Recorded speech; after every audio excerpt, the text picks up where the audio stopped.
Shalom, bertemu lagi ya dalam renungan hari ini. Puji Tuhan. Kiranya Tuhan Yesus selalu menyertai kita ya. Dan kita harus percaya itu. Apapun yang terjadi dalam hidup kita, kita harus selalu berpegang teguh dengan apa yang menjadi kehendak Tuhan. Apabila kita berada di situasi yang benar-benar membuat kita seperti tidak melihat jalan keluar, percaya Tuhan pasti sudah memberikan jalan keluar. Cari orang-orang yang benar-benar mencintai Tuhan Yesus. Cari orang-orang yang benar-benar takut kepada Tuhan Yesus. Amin ya. Jangan merasa berada di situasi yang seperti tidak ada jalan keluar. Amin ya. Kalau kita sampai berada di situasi tersebut, berarti lingkungan kita salah. Berarti teman-teman kita salah. Atau hati mereka saat itu tidak ada pada Tuhan. Karena kalau kita berada di lingkungan yang benar atau orang-orang benar yang takut akan Tuhan, mereka pasti tahu tugas mereka. Mereka tahu bahwa tujuan mereka itu ke surga. Bahwa mereka tahu bahwa satu jiwa itu berharga di mata Tuhan. Amin ya. Kita harus mengerti itu. Jadi apapun situasi kita, apabila kita berada di situasi yang benar-benar membutuhkan pertolongan, cari orang-orang yang takut Tuhan. Karena kalau kita sampai berada di situasi tersebut, berarti kita berada di lingkungan yang salah, orang-orang yang salah. Karena orang-orang yang takut Tuhan, orang-orang yang cinta Tuhan, mereka pasti mengerti tugas mereka. Mereka pasti mengerti bahwa satu-satunya cara untuk mendapatkan Roh Kudus adalah melakukan kehendak Tuhan. Melakukan kehendak Tuhan adalah satu-satunya cara membuktikan cinta kita kepada Tuhan Yesus. Dan kehendak Tuhan itu menjadi saluran berkat bagi siapapun. Jadi kalau kita sampai ada di situasi tersebut, berarti kita ada di lingkungan yang salah. Atau lingkungan kita saat itu hatinya itu tidak terpaut kepada Tuhan. Mereka membaca Alkitab tapi tidak melakukannya. Kita harus mengerti itu. Kita doakan ya. Tetapi kita harus menyadari itu. Kita harus mengerti itu. Orang-orang yang takut Tuhan pasti tahu bahwa satu jiwa itu berharga di mata Tuhan. Bahwa mereka tuh selama di muka bumi itu tujuannya hanya melakukan apa yang menjadi kehendak Tuhan. Amin ya. Tujuan mereka itu melakukan apa yang menjadi kehendak Tuhan. Dan itu satu-satunya cara ya untuk bisa kita bertemu dengan Tuhan ke surga. Amin ya. Jadi apapun yang terjadi dalam hidup kita, kuatkan diri kita di dalam Tuhan. Cari pertolongan kepada orang-orang yang benar-benar mencintai Tuhan. Apabila kita sampai berada di situasi tersebut, berarti kita saat itu ada di lingkungan yang salah. Kalau ada orang yang mengaku cinta Tuhan, tetapi saat ada orang kesulitan dia diam saja, dan atau dia melihat orang-orang di sekitar orang yang ada masalah itu diam saja, berarti ada sesuatu yang salah. Tidak ada kasih Kristus dalam hati mereka. Amin ya. Dan biarlah kita mengerti itu. Biarlah kita tahu itu. Amin ya. Tuhan itu masih berbicara. Salah satunya kepada saya melalui 3 pendeta besar, yaitu almarhum pendeta Yesaya Pariaji dari Gereja Tiberias Indonesia, Pastor Samson Dabas dari Nigeria, Pastor Yosef dari India. Dan percaya, imani, Tuhan juga masih mau berbicara dengan banyak manusia. Salah satunya dengan Anda. Imani itu, bahwa semua manusia itu di mata Tuhan itu sama. Tidak ada bedanya. Yang membedakan adalah manusia satu mau berusaha melakukan apa yang menjadi kehendak Tuhan. Yang lainnya hanya menuruti daging. Perbedaannya hanya itu. Kalau orang yang mencintai Tuhan pasti mau melakukan apapun untuk bisa melakukan apa yang menjadi kehendak Tuhan. Mereka berusaha mematikan daging mereka. Tetapi manusia yang lainnya, karena belum tahu firman atau belum meresapi firman, jadi saat mereka punya keinginan mereka melakukan apapun. Bedanya cuma itu. Satunya berusaha untuk melakukan apa yang menjadi kehendak Tuhan, satunya tidak. Itu yang membedakan. Tetapi sebenarnya di mata Tuhan semua manusia itu sama. Tidak ada perbedaan. Semua dicintai Tuhan Yesus, semua disayangi oleh Tuhan. Yang membedakan tuh cuma itu. Satunya berusaha melakukan apa yang menjadi kehendak Tuhan, satunya tidak. Orang-orang yang ada di pelayanan saja itu juga masih melakukan apa yang menjadi keinginannya kok. Daging mereka lebih diutamakan. Mereka masih berusaha memutar balik lidah ya, perkataan mereka untuk membenarkan tindakan mereka yang salah. Itu. Padahal mereka di pelayanan. Di pelayanan itu dibutuhkan Roh Kudus untuk bisa mengambil keputusan yang tepat sesuai dengan kehendak Tuhan. Hati-hati yang penuh dengan kasih Tuhan. Sehingga saat melakukan atau mengambil keputusan apapun tidak mengorbankan orang lain. Tetapi gereja-gereja zaman sekarang, walaupun tidak semua ya, beberapa pelayan Tuhan, mereka melakukan atau mengambil keputusan itu dengan mengorbankan orang lain untuk kepentingan keluarganya saja, pribadinya saja, kelompoknya saja. Itu terjadi. Karena apa? Mereka tidak mau berjuang untuk melakukan apa yang menjadi kehendak Tuhan. Kalau orang-orang yang cinta Tuhan, mereka pasti tidak akan menggunakan segala fitnah atau cara-cara kotor. Amin ya. Orang-orang atau ciri-ciri yang ada Roh Kudus itu ditumpang tangan di orang sakit sembuh,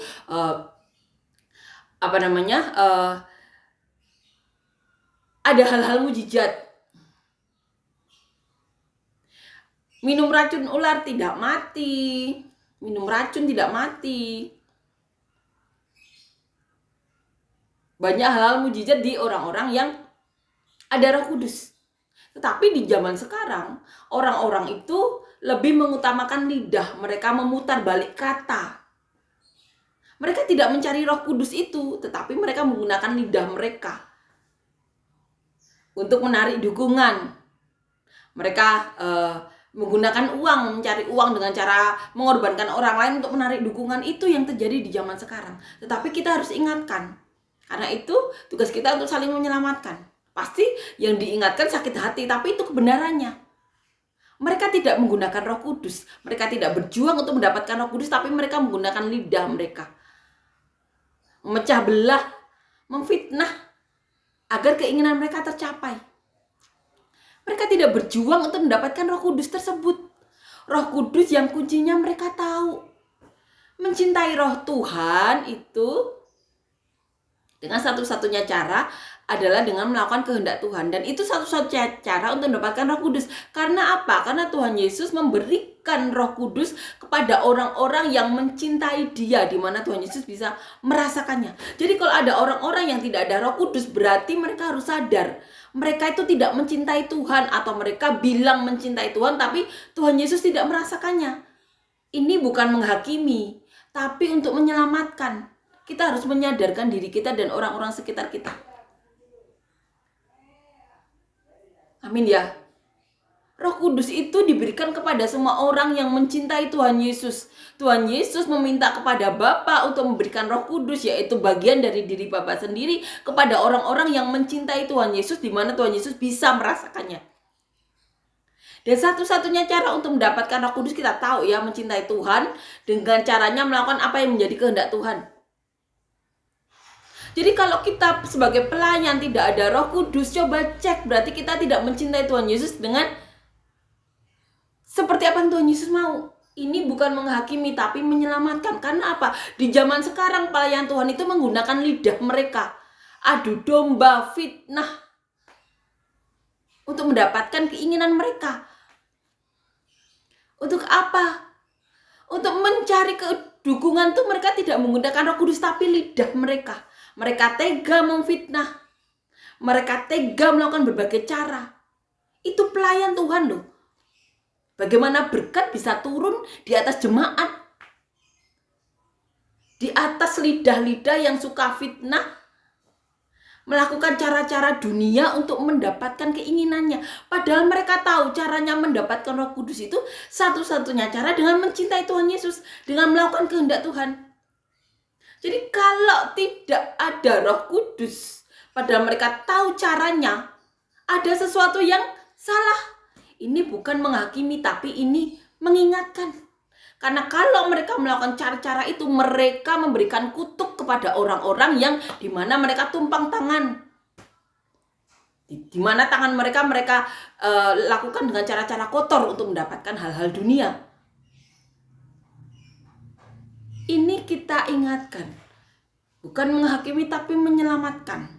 Karena kita tahu satu jiwa itu berharga di mata Tuhan. Bagaimana mereka bisa melakukan cara-cara kotor, kemudian tumpang tangan, mulut mereka memberikan berkat tapi cara mereka kotor. Tuhan itu tidak suka dipermainkan. Kita tahu itu. Ini kebenaran harus kita beritakan. Amin ya. Bagaimana tangan-tangan yang kotor, mulut-mulut yang kotor, mereka mengatakan orang lain berkata kotor, berkata yang tidak baik, tetapi cara mereka lebih kotor. Orang-orang yang ada Roh Kudus pun mereka bisa menjegalnya dengan mulut mereka, dengan segala fitnah mereka. Mereka bisa memutarbalikkan fakta dengan lidah mereka. Itu kita harus beritakan, kita harus beritahukan. Karena ini kebenarannya. Amin ya.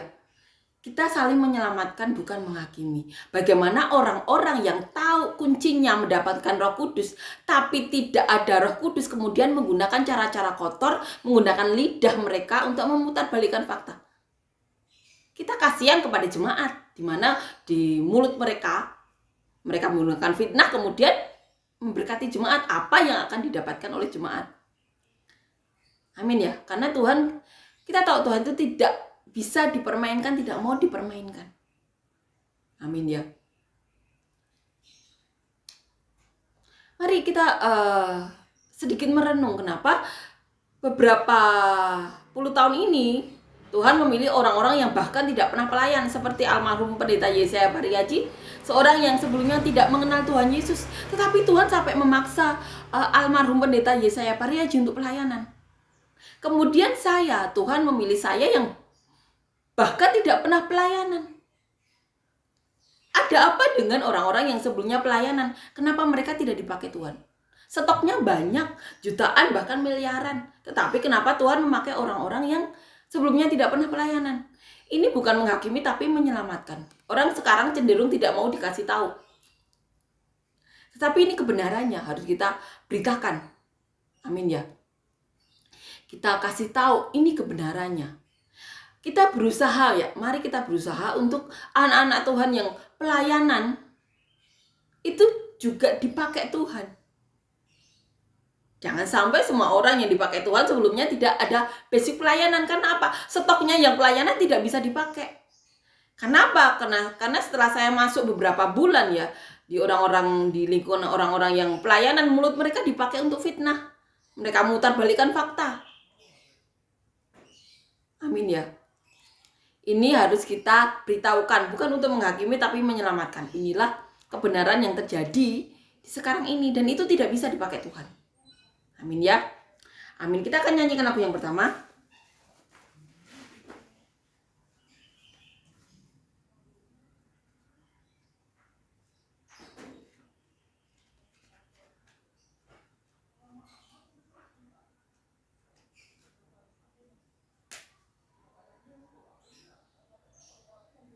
Ku tak dapat lupakan kebaikan yang ku terima, pengorbananmu yang mulia, jadikan ku berharga. Kau tulus menerima aku apa adanya, kekuatan kasih-Mu nyata, memulihkan hidupku. Kau bukan Tuhan yang melihat rupa, Kau bukan Tuhan yang memandang hati hamba yang selalu kau cari. Biar kau temukan di dalamku selama ku hidup, ku mau menyembahmu, sebab engkau sangat berarti bagiku. Yang terbaik yang ada padaku, ku persembahkan kepadamu, Yesusku. Amin ya. Puji Tuhan, amin. Kita akan lanjutkan membaca dan merenungkan ayat firman Tuhan di 2 Korintus pasal yang ke-8 ayat 1 sampai 15. Saudara-saudara, kami hendak memberitahukan kepada kamu tentang kasih karunia yang dianugerahkan kepada jemaat-jemaat di Makedonia. Selagi dicobai dengan berat dalam berbagai penderitaan, sukacita mereka meluap, dan meskipun mereka sangat miskin, namun mereka kaya dalam kemurahan. Aku bersaksi bahwa mereka telah memberikan menurut kemampuan mereka, bahkan melampaui kemampuan mereka. Dengan kerelaan sendiri mereka meminta dan mendesak kepada kami supaya mereka juga beroleh kasih karunia untuk mengambil bagian dalam pelayanan kepada orang-orang kudus. Mereka memberikan lebih banyak daripada yang kami harapkan. Mereka memberikan diri mereka pertama-tama kepada Allah, kemudian oleh karena kehendak Allah juga kepada kami. Sebab itu kami mendesak kepada Titus supaya ia mengunjungi kamu dan menyelesaikan pelayanan kasih itu sebagaimana ia telah memulainya. Maka sekarang, sama seperti kamu kaya dalam segala sesuatu, dalam iman, dalam perkataan, dalam pengetahuan, dalam kesungguhan untuk membantu, dan dalam kasihmu terhadap kami, demikianlah juga hendaknya kamu kaya dalam pelayanan kasih ini. Aku mengatakan hal itu bukan sebagai perintah, melainkan dengan menunjukkan usaha orang-orang lain untuk membantu. Aku mau menguji keikhlasan kasih kamu. Karena kamu telah mengenal kasih karunia Tuhan kita Yesus Kristus, bahwa ia yang oleh karena kamu menjadi miskin, sekalipun ia kaya, supaya kamu menjadi kaya oleh karena kemiskinannya. Inilah pendapatku tentang hal itu yang mungkin berfaedah bagimu. Memang sudah sejak tahun yang lalu kamu mulai melaksanakannya dan mengambil keputusan untuk menyelesaikannya juga. Maka sekarang selesaikan jugalah pelaksanaan itu. Hendaklah pelaksanaannya sepadan dengan kerelaanmu, dan lakukanlah itu dengan apa yang ada padamu. Sebab jika kamu rela untuk memberi, maka pemberianmu akan diterima. Kalau pemberianmu itu berdasarkan apa yang ada padamu, bukan berdasarkan apa yang tidak ada padamu. Sebab kamu dibebani bukanlah supaya orang-orang lain dapat keringanan, tetapi supaya ada keseimbangan. Maka hendaklah sekarang ini kelebihan kamu mencukupkan kekurangan mereka, agar kelebihan mereka kemudian mencukupkan kekurangan kamu, supaya ada keseimbangan. Seperti ada tertulis, orang yang mengumpulkan banyak tidak kelebihan, dan orang yang mengumpulkan sedikit tidak kekurangan. Amin ya. Pelayanan kasih di sini Paulus menceritakan mengenai orang-orang di Makedonia atau jemaat-jemaat di Makedonia, di mana Paulus mengatakan bahwa selagi mereka dicobai dengan berat, jemaat-jemaat Makedonia dicobai dengan berat dalam berbagai penderitaan, dikatakan sukacita mereka tetap meluap. Dan meskipun mereka sangat miskin, namun mereka kaya dalam kemurahan, bahkan memberi lebih dari kemampuan mereka. Dikatakan di ayat 3, Paulus sampai bersaksi, aku bersaksi bahwa mereka telah memberikan menurut kemampuan mereka, bahkan melampaui kemampuan mereka. Paulus menceritakan hal-hal baik dari jemaat Makedonia kepada jemaat di Korintus. Bahkan Paulus bersaksi mengenai hal tersebut. Dan Paulus mengatakan mereka dengan kerelaan sendiri, mereka meminta dan mendesak para rasul supaya mereka juga beroleh kasih karunia untuk mengambil bagian dalam pelayanan kepada orang-orang kudus. Jadi mereka juga mendesak agar mereka tuh bisa memberikan pelayanan kepada orang-orang kudus, kepada para rasul, kepada para murid Tuhan Yesus, atau orang-orang yang mencintai Tuhan Yesus. Padahal mereka dikatakan di sini dicobai dengan berat ya dalam berbagai penderitaan. Mereka juga dikatakan di sini sangat miskin, tapi mereka mampu memberikan melebihi kemampuan mereka. Bahkan mereka meminta atau mendesak kepada para rasul untuk bisa melakukan pelayanan juga pada orang-orang kudus.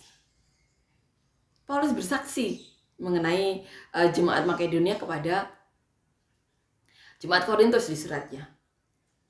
Dikatakan di ayat 5, mereka memberikan lebih banyak daripada yang kami harapkan.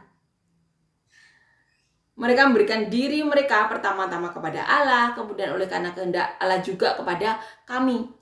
Jadi mereka memberikan diri kepada Allah, mereka bertobat kepada Allah.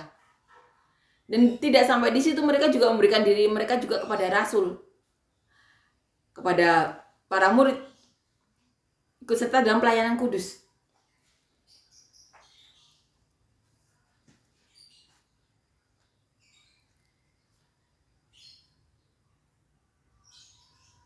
Dikatakan di ayat 6, sebab itu kami mendesak kepada Titus supaya ia mengunjungi kamu dan menyelesaikan pelayanan kasih itu sebagaimana ia telah memulainya.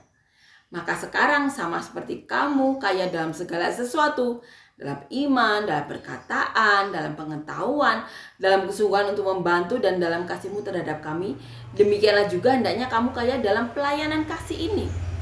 Itu yang dikatakan Paulus. Hendaklah kaya dalam pelayanan kasih ini. Walaupun dalam kekurangan, Paulus itu mengatakan hendaklah kamu kaya dalam pelayanan kasih ini. Aku mengatakan hal itu bukan sebagai perintah, melainkan dengan menunjukkan usaha orang-orang lain untuk membantu aku menguji keikhlasan kasih kamu. Itu yang dikatakan Paulus, menguji keikhlasan kasih dari jemaat Korintus. Karena kamu telah mengenal kasih karunia Tuhan kita Yesus Kristus, bahwa ia yang oleh karena kamu menjadi miskin sekalipun ia kaya, supaya kamu menjadi kaya oleh karena kemiskinannya.